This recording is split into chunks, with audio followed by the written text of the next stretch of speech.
السلام علیکم گائز. انشاءاللہ امید ہے اللہ کی ذات سے کہ آپ سب خیریت سے ہوں گے.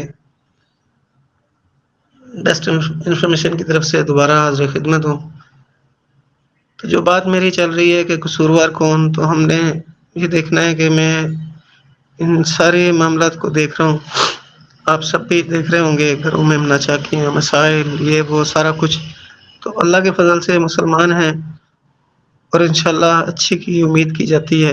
بڑے مبارک ہیں وہ گھر جن میں ماں باپ کی فرما برداری ہوتی ہے اور گھروں کے اندر محبت پیار سے رہا جا رہا ہے. باہر جو ہے لوگوں کو اچھا اپنی طرف سے رسپانس دیا جاتا ہے. مختلف شعبوں میں، مختلف اداروں میں لوگ جو کام کر رہے ہیں، اور اسکول کالج کے اساتذہ کرام اور ہمارے مسجد کے امام اور علماء کرام جو اچھے پہلو سے جو ہے زندگی گزار رہے ہیں، لوگوں کو اچھا درس دے رہے ہیں، اچھی باتیں سکھا رہے ہیں. ایک بول زندگیوں کو بدلنے والا وہ کسی کی طرف سے بھی ہو، بہت مبارک ہے ایسے لوگ جو لوگوں کی زندگیوں کو اچھے انداز میں لے کے چل رہے ہیں. تو ان کی وجہ سے گھروں میں بھی سکون ہے. باہر بھی کتنے لوگوں کو دیکھنے میں آیا جو اگر ہم یہ ساری باتیں میری جو تھیں وہ نیگیٹو پوائنٹ میں تھی، تو اچھے پہلو کی طرف دیکھیں تو الحمدللہ بڑے بڑے اچھے لوگ ہیں. ایک ڈاکٹر صاحب ینگ ایج میں دنیا سے رخصت ہوئے، لاہور کے ہی تھے وہ، ڈاکٹر کامران صاحب. تو وہ ان کی کلینک کے باہر لکھا تھا زندگی مال سے نہیں بنتی بلکہ امال سے بنتی ہے. اور وہ بالکل نوجوان تھے، لوگوں کے ساتھ بڑے خیر خائی کا معاملہ کرتے تھے. اور کئی ابھی بھی بعض لوگ ہیں الحمدللہ جو اس شعبے کے اندر جو ہے لوگوں کی مدد کرتے ہیں. بڑے مبارک ہیں ایسے لوگ. ان کی تربیت میں جو ہے وہ گھر والوں کی تربیت اچھی ہوئی ہے تو ایسے نوجوان ڈاکٹر بنے، لوگوں کی خیر خائی کرتے ہیں. اور مختلف شعبوں کے اندر جو ہے وہ دیکھنے میں آیا کہ بڑے لوگ ہیں جو لوگوں کے ساتھ اچھا معاملہ کرتے ہیں. تو یہ گھر والوں کی تربیت، ماں باپ کی تربیت، اساتذہ کرام کی تربیت، اسکول کالج کے اساتذہ کرام کی تربیت اور علماء کرام کے اچھائی کی بول. بعض لوگ صرف ایک جمعے کا بیان سن کے اپنی زندگی کو بدل لیتے ہیں.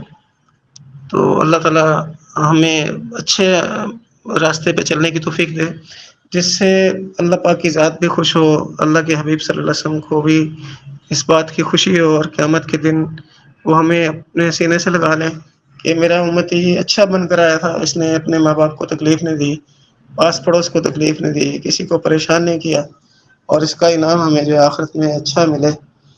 تو بڑی مبارک ہیں ایسے لوگ جو لوگوں کی بچوں کی اچھی تربیت کر کے ان کو اچھے اچھا بنانے کی کوشش کرتے ہیں. تو اس میں یہ ہے کہ 10 سال کی عمر تک جو بچہ ہے اس کے ساتھ تو محبت پیار کے ساتھ رہا جائے، بالکل ٹھیک ہے. بچہ ہے اس کو اپنا بڑا بنا کے جیسے اس کی باتیں برداشت کرتے ہیں، مگر یہ ضرور ہے کہ تھوڑا بہت ہلکا سا ڈانٹ ڈپٹ بھی ہو، چونکہ بنیاد اس کی جو ہے 10 سال کی عمر ہے یہ بنیاد ہے. بنیاد ٹھیک ہوگی تو آگے بھی ٹھیک چلے گا. 10 سال کی عمر سے لے کے 20 سال کی عمر تک دوستانہ ماحول ہو، اس کو یہ پتا ہو کہ میرے ساتھ ڈانٹ ڈپٹ بھی ہوتی ہے، دوستی بھی ہے، اور آگے پھر جو ہے وہ بالکل ہی وہ پریکٹیکل لائف میں آ جاتا ہے بچہ. تو اس میں جو کمیاں بیشی ہیں وہ بہت آگے نکل جاتی ہیں، بہت زیادہ نقصان ہو جاتا ہے. اخباروں میں اور مختلف خبروں کے اندر یہ سننے میں آتا ہے کہ ایسے منفی پہلو جو بہت زیادہ دکھائے جاتے ہیں. جیلیں بھر گئی ہماری بد اخلاقیوں کی وجہ سے. تو اپنے بچوں کے اخلاق پہ تربیت ہو، اخلاق کو بتایا جائے. اللہ کے نبی صلی اللہ علیہ وسلم ہمارے لیے ماڈل ہیں. بہت مثلا ان کی زندگی کو اپنایا جا سکتا ہے، ہر پہلو میں مکمل ہے. تو میری یہ گزارش ہے کہ ہم جو ہے نا اس کو اچھا بنانے کی کوشش کر رہے ہیں، ورنہ بہت زیادہ دور نکل جائیں گے. جیسے حکومتی سطح کے اوپر کیا ہو رہا ہے، کل کا بچہ جو تھا وہ بڑا ہو کے کوئی ایم پی ایم این اے بن گیا، کوئی کچھ بن گیا، کوئی وزیر بن گیا، کوئی وزیر اعظم بن گیا. تو اب دینی زندگی نہ ہونے کی وجہ سے، اللہ رسول کی زندگی نہ ہونے کی وجہ سے، اسلام کی زندگی نہ ہونے کی وجہ سے آج یہ نوبت ہے کہ اس بڑی سیٹوں پہ جا کے پوری عوام کو پریشان کیا جا رہا ہے. یہ چند لوگ ہیں جو اس معاشرے کا حصہ ہیں، مگر غلط تربیت ہونے کی وجہ سے آج پورا پاکستان پریشان ہو رہا ہے ان کی وجہ سے. تو اللہ تعالی انہیں بھی ہدایت دے، ہمیں بھی ہدایت، سب سے پہلے تو مجھے ہدایت دے، ہمیں سب کو ہدایت دے، ان حکمرانوں کو بھی ہدایت دے، اور نیچے والا طبقہ جو ہے اس میں بھی سب کو اللہ پاک ہدایت عطا فرمائے، ہم سب مسلمانوں کو ہدایت دے. تو میری یہ گزارش ہے کہ ہمیں سوچنا چاہیے، سوچنا پڑے گا. اور اگر خدا نخواستہ اس طرح ہی آنکھیں بند کر کے زندگی گزارتے رہے تو یہ تو چھوٹے چھوٹے نقصان میں نے بتائے ہیں، اس سے بڑے بڑے نقصان ہونے کا اندیشہ ہے. تو اپنا بہت زیادہ خیال رکھیے گا. اور اپنے دعاؤں میں ہمیں بھی اور ساری امت کو اور پورے پاکستان کے لیے دعائیں ہوں۔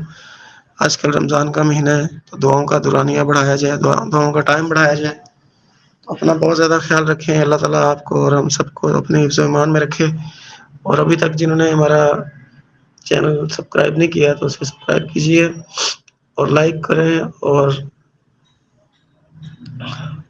آئیکن کو پریس کریں۔ اللہ آپ کو حامی و ناصر ہو۔ اللہ حافظ۔